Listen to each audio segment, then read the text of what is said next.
This is the Action Movie Guys podcast, bringing you action movie reviews from across the decades, plus box office numbers and insight like never before. And now, your hosts of the Action Movie Guys podcast, Alex and Nate. What's up, everyone? Welcome to episode number 166 of the Action Movie Guys podcast. I'm your host, Nate. This is my co-host, Alex Figueroa. And this week, you already know, you guys know, we're in the boat. And we're moving up the river of time. And the river is taking us to the 2000s. This movie from 2005, a little movie, you might have heard of it, you might have not, called V for Vendetta. Alex, I know you've seen it. How long has it been since you've seen it?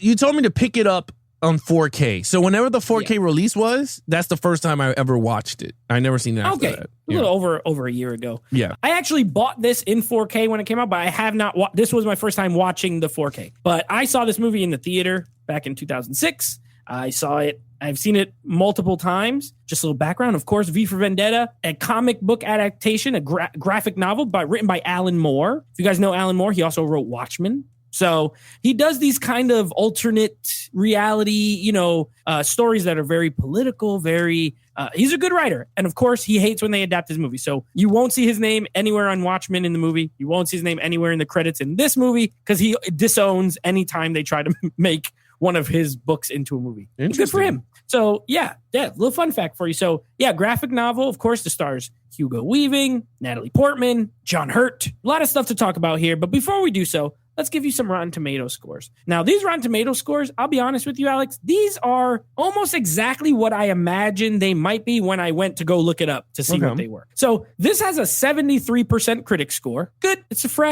it is a comic book movie before they were this was pre-Iron Man and all that. Yeah. So this was before they blew up like crazy. Graphic novel, kind of violent. You know how critics were back in 2006. But the audience score for this is a 90%. So that's where I can kind of see it. This is one of those movies, I remember this came out just after high school for me. And it was one of those movies that everyone would talk about. Have you seen V for Vendetta? Do you like V? It was like the cool movie to like back in the mid 2000s. So I'm not surprised at all by the 90%. But the question we have, and we're about to explain, is does this hold up in modern times? Now at this point, 17 years old. I can't believe this movie's 17 years old, but it is. So let's go ahead and go now. Lead character. Now I scored Natalie Portman. Natalie Portman's the lead. Did you want to combine her and V? Her storyline is the main storyline, but they're kind of both the leads. Yeah. We'll just combine them. Yeah. So Hugo Weaving is V, Natalie Portman as Evie. Right. Yeah. I gave them a 5. They had great chemistry together. Let's just go by character. Hugo Weaving as V, which I know for a fact that's not him under the mask, but his voice under the mask. I think it is him. He did a lot during of the under fighting the mask scenes. Stuff. Yeah. Well, remember he did the Matrix. He did all that fighting in the Matrix anyway. So it was him a lot. Yeah. All right. Well, him as V, amazing. I love his voice as the character was so fun. Like, you don't have characters like that. And you know what's pretty crazy, though? And if they ever remake The Shadow, Hugo Weaving as The Shadow would be so awesome. Because he has that voice, that eerie voice. Because this movie proved it. Like, he could lead a superhero movie. Like, him and Natalie Portman. But I liked his character. Very liberal. He had a mission to accomplish. But he had a mission to go. He did it. He had to alter some stuff because he fell in love with Natalie Portman's character. Which I thought, who could not? Natalie Portman's hot. So he fell in love with her. So I was like, okay, that's cool. But my man Hugo's fighting techniques, we're going to talk about it in action sequences. But man, I loved it. I thought it was good. He was great in it.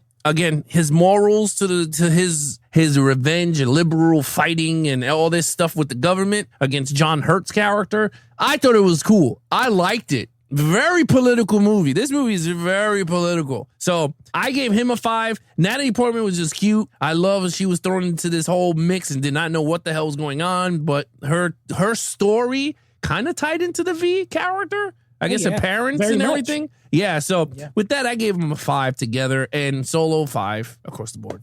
Yeah, so fun fact, James Purefoy was originally cast as V 6 weeks into filming, he dropped out because he didn't like working with the mask on. So Hugo Weaving actually replaced him when they already started filming it, redubbed all his lines, and then did the rest of the acting. So it was him in the suit. But you could kind of tell because when he's talking, it sounds like he's talking from behind the mask.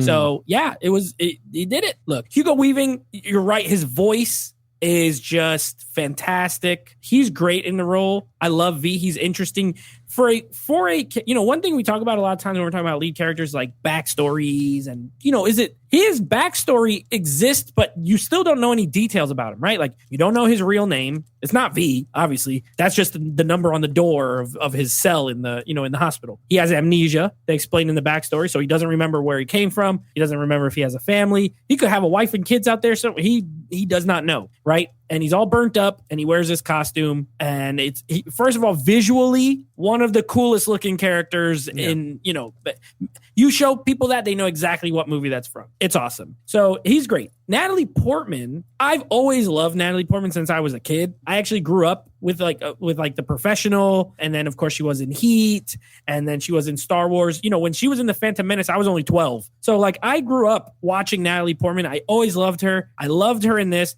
Her backstory is great, especially tying in with this, with this main storyline of this, authoritarian government, which we'll get into in the story, but, with her parents, with what happened to her family, with her eventually almost becoming free by, with what V does with her. And I love their dynamic together. Everything about it. I give them a 5 as well. I think as far as characters you have to follow for a 2-hour movie, you can't do much better. They are, to me, perfect for this movie. Both of them, fantastic. 5. Okay, main villain. Now, John Hurt is the main villain, but really the whole government's the villain, if you think about it. But go ahead. Yeah, in terms of John Hurt, he plays Adam Schluttler? Something like that. Stutler. Yeah, something like that. Stutler. Right? It's supposed to sound like Adolf Hitler. That's what they were going for. Oh, okay. Well, I called him Adam. Yeah. But he plays that's right. It's Adam. Yeah, I give him a 3. First of all, he's not in the whole movie. And when they do show him, he's on TV screens, screaming the shit out of the TV. And then they put him then they bring him into the train station. They shoot him in the head. They killed him. Yeah. So I'm fucking useless. This damn guy is useless because he doesn't fight V at all. No. V basically goes up to him and tells the other guy to shoot him. And I was just like, what the hell is going on here? But honestly, in terms of John Hurt, John Hurt was okay. Yeah, he was like Hitler. He accomplished. He wanted everyone dead if they wore the mask. That's what happened. That's pretty much it. He was very strong as the president or whatever he was, the government, the head dude. He was very strong. Head Supreme Chancellor. Yeah, he was really good. John Hurt is a very great actor. I know he died, so I don't want people to be like, oh, but he died. I know he's dead. He's great. But any role he was in, he was phenomenal. Harry Potter is in one of his big roles as gave him the wand. Alien was another. He's a chest bursting dude eating the meatloaf, which I was like, oh, that was bad meatloaf. But still, Kingdom of the Crystal Skull. The Kingdom of the Crystal. Yeah, he was good in that too. He was good in it.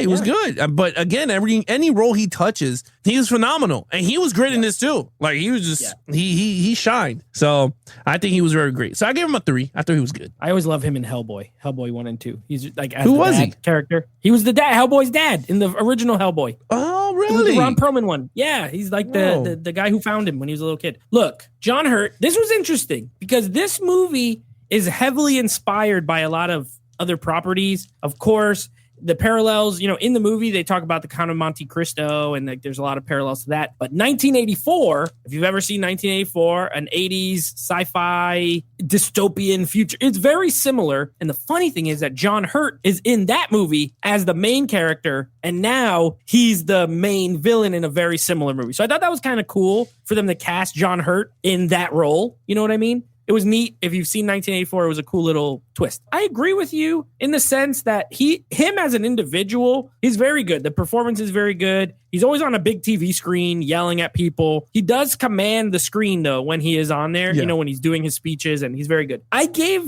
the villain a 4, but I also factored in sort of what he represents and that whole, the oppressive government. Yeah. It's still not a 5 for me, but it's a 4 because I do think that whole idea is very scary, first of all, and very well executed in a comic book action movie. Yeah. They did a great job. It's got, we'll go more into storyline. But yeah, I gave him a 4. I think he's good in the role. But I agree with you. Like, he pretty much, the most toughest thing he does is bust a glass of milk in his hand, and then he gets shot, pretty much. That's it. So I give him a 4, though. Okay, action scene. Oh, my God. All right, let's get this straight. Action in this movie is fucking amazing in this. And this dude is just using these Raphael types knives. I don't know what the hell they call them. I just call them the Raphaels because I always know them with the 3, whatever the hell they are, like whatever. Those are size. Yeah, size, whatever. And I was like, my man is crazy. He goes, great fighting sequences. Let me just say, they were executed perfect.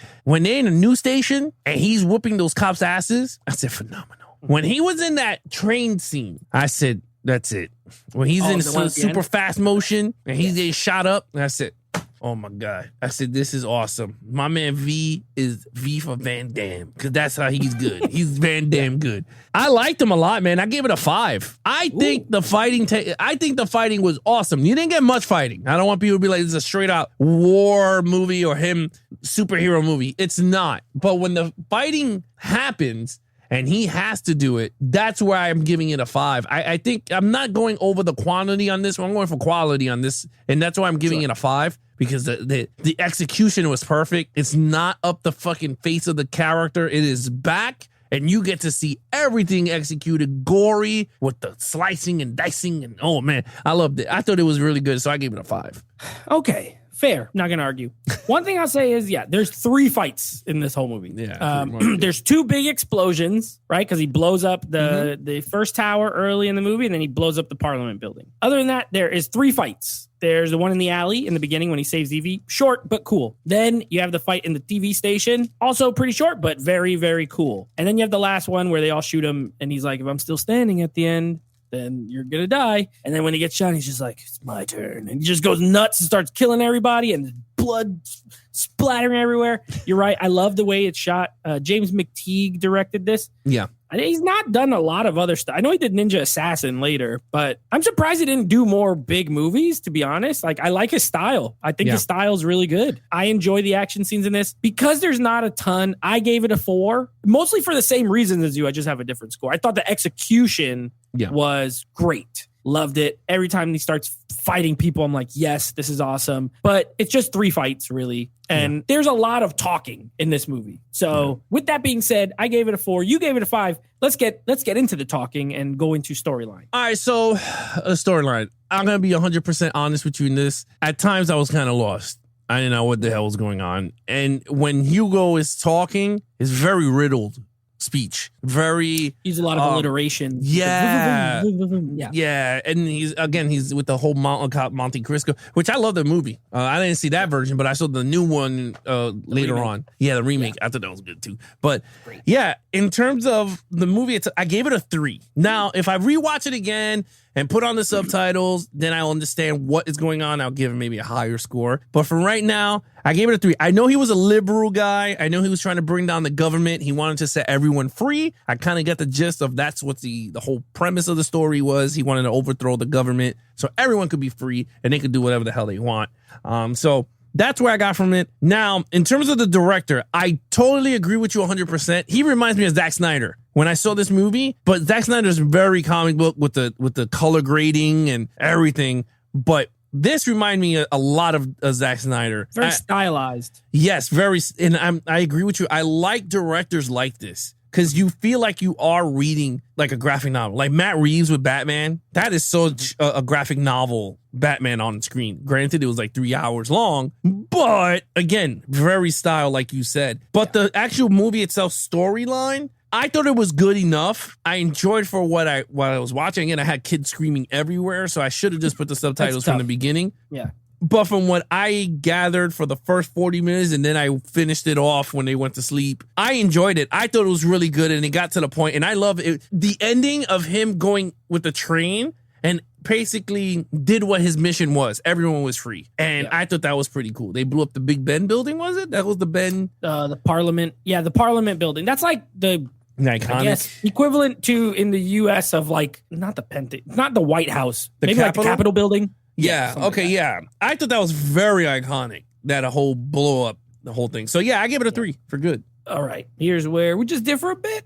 Strong 5 for me. I love this. Now, this was written by the Wachowskis, who at the time they wrote it were still the Wachowski brothers. So they weren't the sisters yet, because at the end it said Andy and Larry. I was like, oh, they were still the brothers. Yeah, they wrote this movie, didn't direct it. I don't know if they were ever on like attached to direct it. And I would have been okay with it because, this was it was after Matrix, but still it was when they were in their, wheelhouse, I feel like, as directors. But they wrote it. James McTee came and directed it. It's just it's crazy how this movie's 17 years old, super relevant, even now. And it doesn't really matter your personal politics. The ideas are the same, that the government and overreach of government and suppression of ideas and freedoms and things like that. You know what I mean? And whichever side you fall, it's very relevant. I think it's very topical. It's really interesting that, well, even if you think about it, even like I said, I mentioned 1984, and that book was written so long ago, and even that, it's still very relevant today. So I think it's well written because you can watch it now, and it's not like dated, in my opinion. It's not dated at all, story-wise. Again, great characters. All the characters are interesting. There's a good mystery, right? Because the whole thing is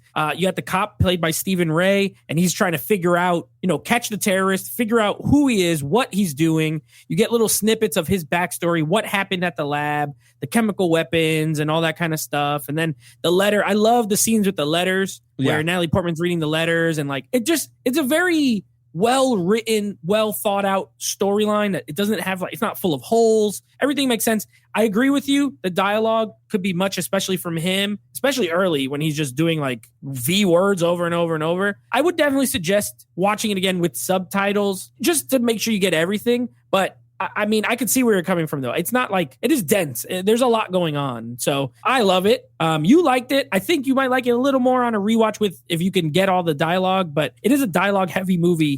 For an action film.